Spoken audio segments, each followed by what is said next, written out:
తిరుపతి జిల్లా వాకాడు మండలంలోని శ్రీ సాయిబాబా మందిరంలో ఆషాఢ గురు పౌర్ణమి సందర్భంగా భక్తి శ్రద్ధలతో ప్రత్యేక పూజలు నిర్వహించారు. ఈ సందర్భంగా సాయినాథునికి విశేష అభిషేకాలు, అలంకరణలు చేపట్టారు. వేద పండితుల ఆధ్వర్యంలో చండీ హోమం, వేద మంత్రోచ్చారణల మధ్య ఆధ్యాత్మిక కార్యక్రమాలు నిర్వహించగా భక్తులు అధిక సంఖ్యలో పాల్గొని స్వామివారిని దర్శించుకున్నారు. అనంతరం ఆలయ ప్రాంగణంలో భక్తులకు అన్నదాన కార్యక్రమం ఏర్పాటు చేసి ప్రసాదాలను పంపిణీ చేశారు.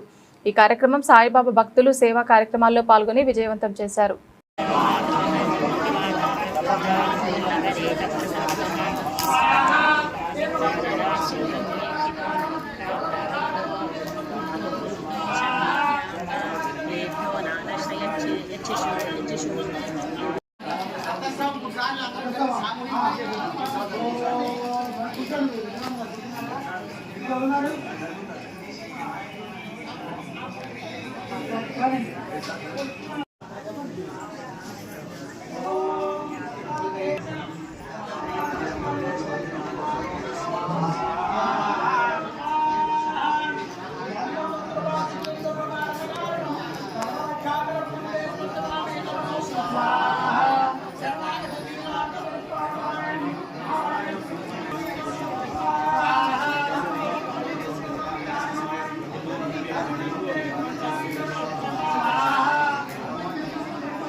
Om